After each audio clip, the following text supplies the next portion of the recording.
Olá, minha querida, seja muito bem-vinda mais uma vez ao meu canal aqui no YouTube. Eu sou Ana Clara, sou psicanalista e nesse espaço aqui a gente discute assuntos referentes a casamento, maternidade e autoestima feminina. E se você está passando por desafios emocionais dentro do seu casamento, já curte esse vídeo e se inscreve aqui no meu canal para receber notificações de novos vídeos como esse. Hoje nós vamos falar sobre abusos emocionais que muitas mulheres recebem durante o período do puerpério. Roda a vinheta.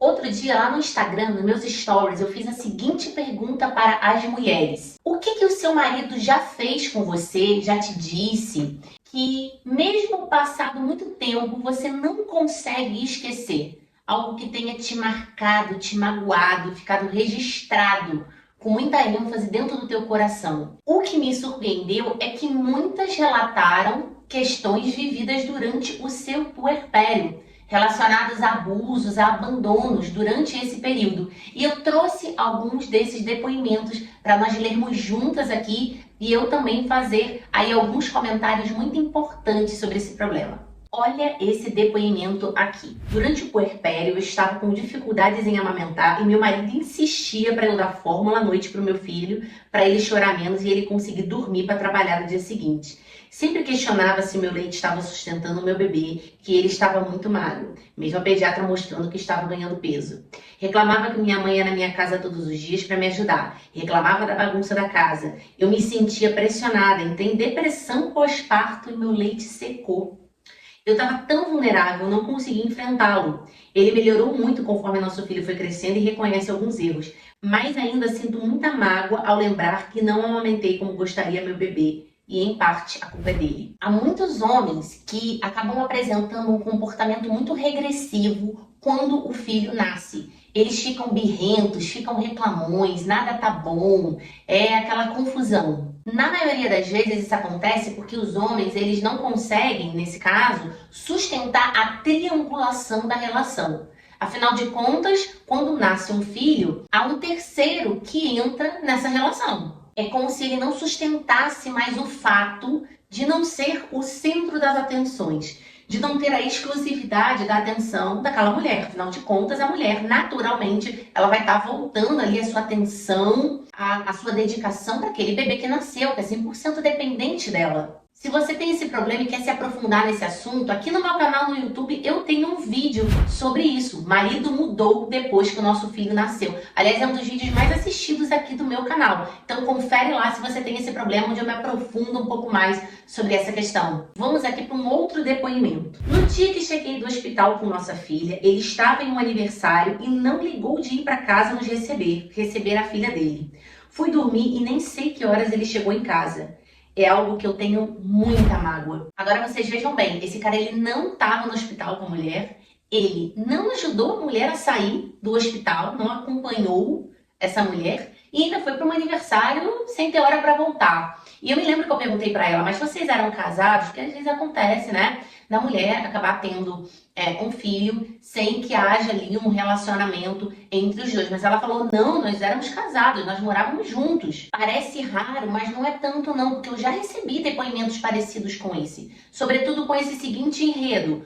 O bebê nasce, o cara participa lá da sala de parto, e aí logo que esse bebê nasce, ele vai pro bar comemorar com os amigos o nascimento do filho, porque ele tá supostamente muito feliz, muito radiante, sendo que ele deixa a mulher sozinha, recém-parida, dentro do hospital, para ir comemorar com os amigos, e não com a esposa que tá ali com o filho. Assim, é uma situação completamente descabida, né? Que, aliás, reflete mesmo, é uma grande imaturidade desse homem em relação à vida e à responsabilidade dele perante a família. Mas nós temos aqui um outro depoimento. Vamos ler aqui. Meu pós-parto foi bem difícil. Eu chorava muito e me sentia muito sozinha. E ele foi incapaz de me dar apoio emocional. Nunca me acolheu. Eu precisava tanto de um abraço, mas ele nunca me deu. Disse que, mesmo depois que conversamos, eu disse a ele o que esperava dele. O apoio dele foi físico com o bebê. Ele cuidava muito do bebê e achava que assim estava cuidando de mim também. Mas eu precisava e queria mais. Eu posso dizer que a maior parte das mulheres que estão pensando em divórcio, que chegam nos meus atendimentos, no meu Instagram, procurando minha ajuda, que são minhas alunas, né? Todas elas relatam essa mesma decepção, que é essa falta de sensibilidade por parte dos homens. Parece que eles não reparam, eles não se importam. Às vezes a mulher tá ali passando por uma situação muito difícil, ela tá nitidamente triste, frustrada, cansada, e parece que eles não têm essa percepção do que está acontecendo. Enquanto as mulheres, de maneira geral, têm mais sensibilidade em relação a isso. A gente é muito atenta em relação ao que se passa com as pessoas que a gente ama, né? Se o nosso marido muda um pouquinho de comportamento, de expressão, a gente já capta. O nosso filho, mais ainda, os nossos pais, os nossos amigos, a gente tem isso mais cultivado.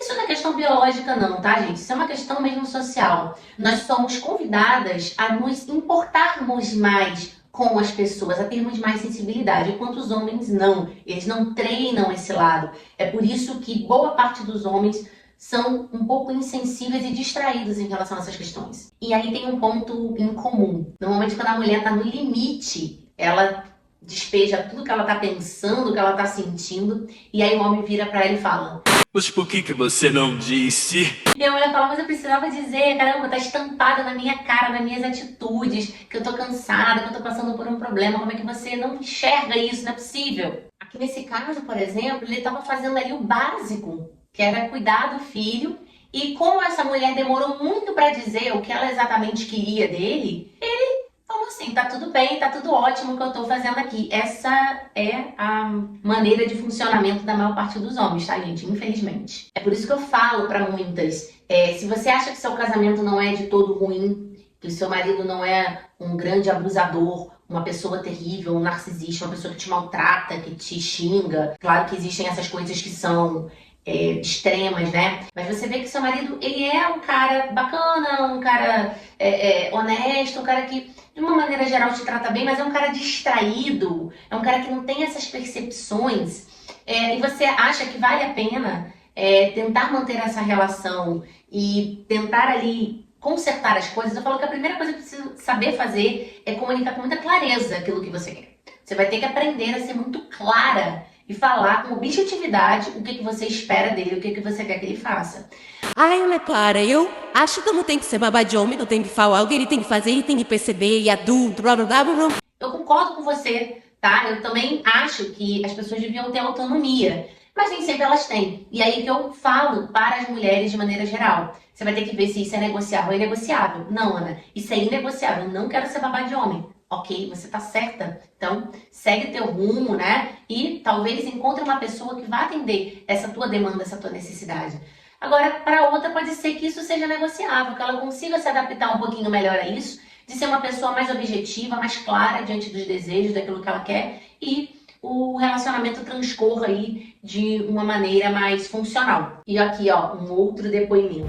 Meu marido simplesmente não encostou mais em mim como esposa depois que descobriu a última gestação e continuou assim por 2 anos e 2 meses. Eu pedi um tempo, ele recusou dizendo que iria mudar. Não deu nenhuma resposta lógica. Hoje ainda vivemos na mesma casa, não sei até quando, e fazem novamente mais de 60 dias que ele não me procura. E sim, eu procurei muito, implorei por afeto, carinho e atenção. Sem falar que ele foi ausente durante a gestação toda.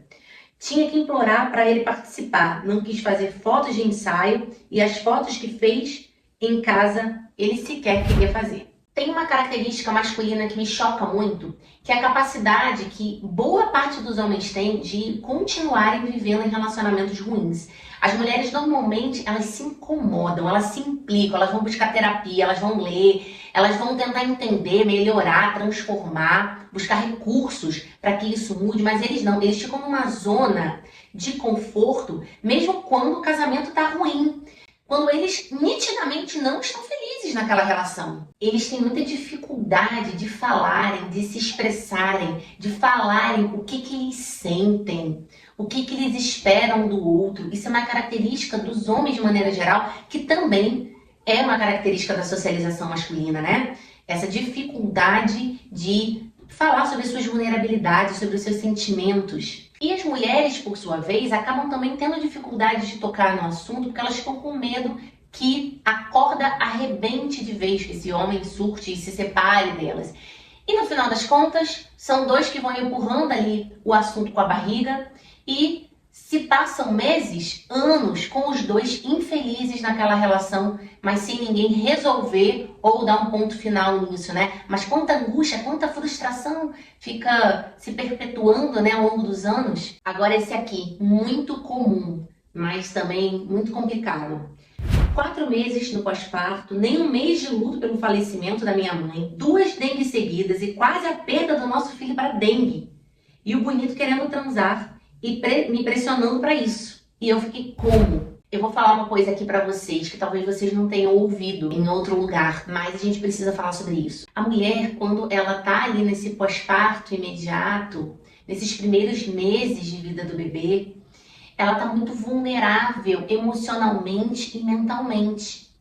Então, qualquer coisa que aconteça nessa fase, seja crítica, seja briga, seja intervenção da sogra, seja uma morte na família, seja o marido sendo extremamente insensível, abusivo, ou então desamparando essa mulher, deixando ela muito sozinha, tudo isso fica registrado como algo 3 vezes, 5 vezes pior do que se tivesse acontecido em outro momento da vida da mulher. É por isso que eu digo pra vocês o seguinte: toda vez que o homem ele tem essa insistência violenta de ficar tentando fazer a mulher transar com ele a qualquer custo durante esse período, isso é registrado para a mulher como algo muito semelhante a uma violência sexual, a uma violação sexual. Mesmo que muitas mulheres acabem cedendo e aquela relação pareça consensual, por ela ter sido feita na base de muita chantagem, muita insistência, por atos e palavras violentas, isso pode ter para ela, no registro mental dela e sentimental dela, o peso de um estupro. Agora veja esse depoimento aqui. No meu puerpério eu tentava amamentar e não tinha leite suficiente. Ele me dizia que a culpa era minha de não ter leite. Eu chorava muito e ele me xingava por chorar. Fez da minha vida um inferno no momento mais vulnerável da minha vida. Nunca vou perdoar. Ele quer ter mais filhos, eu não. Porque eu não tenho a ajuda dele, principalmente pelo que ele me fez passar no puerpério.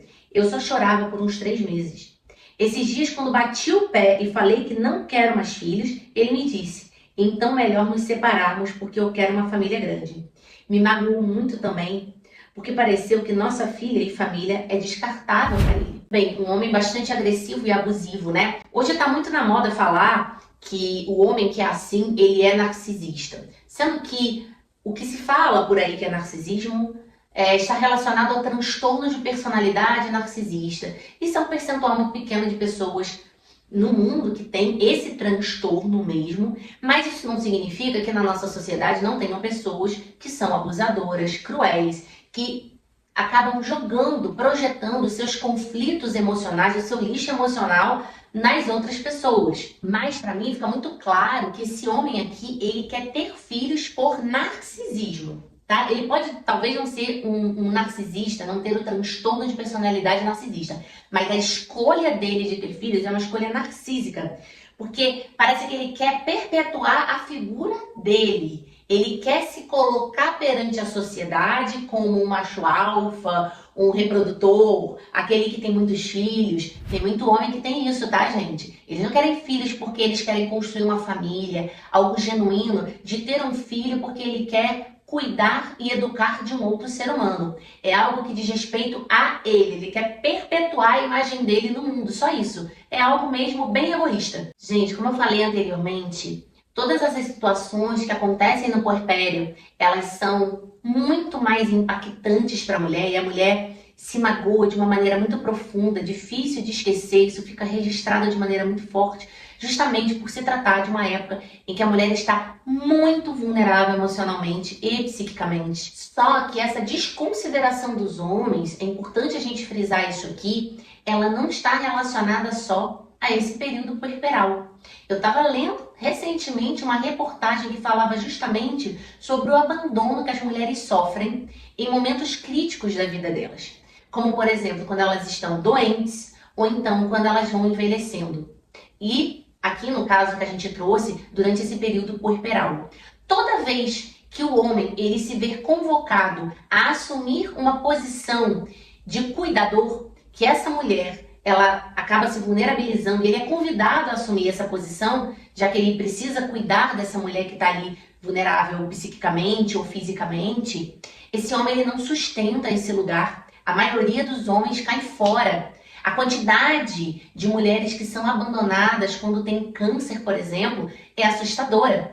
Basta você conversar, ver depoimentos de enfermeiros, médicos que trabalham em UTIs, que trabalham com oncologia, que eles vão dizer para vocês que na maioria das vezes essas mulheres doentes, elas são acompanhadas pelas suas filhas, pelas suas mães, pelas suas amigas. Dificilmente você vê um marido, um homem acompanhando essas mulheres. É uma estatística muito triste. É claro, gente, que há exceções. Há homens que são honrados, que cuidam das suas esposas, que são participativos, que são responsáveis pela sua família. A gente sabe que existe. Mas as estatísticas, elas, infelizmente, não são boas nesse sentido. E isso é um traço que a gente precisa arrancar com unhas e dentes da criação dos meninos. E eu falo isso me responsabilizando porque eu sou mãe de menino. A gente tem que fazer os meninos entenderem que cuidar não tira a virilidade deles como homem. Homens e mulheres, na verdade, precisam entender algo muito básico das relações, que se chama reciprocidade. Os homens precisam entender que eles vão receber, mas eles precisam doar. E as mulheres, por sua vez, têm muita dificuldade de entender que elas precisam receber também para além de doar. A gente não pode ficar em relacionamentos onde a gente só doa e não recebe nada. E vice-versa. Para finalizar o nosso vídeo de hoje, eu quero te fazer um convite. Talvez o divórcio seja algo que já esteja rondando a sua cabeça há um tempo. Você já perceba que esse seu relacionamento ele não tem mais futuro, não tem mais para onde ir. Mas ao mesmo tempo, você tem muito medo, muita insegurança de concretizar esse divórcio, de sair desse relacionamento. Por isso mesmo, eu indico que você conheça o meu e-book Cartas para uma Mulher à Beira do Divórcio. Nele eu reúno textos muito acolhedores, mas também com reflexões importantes para que você possa organizar seus pensamentos e suas emoções para ter força e coragem para tomar essa importante decisão na sua vida. Pois bem, vamos ficando por aqui e até a próxima!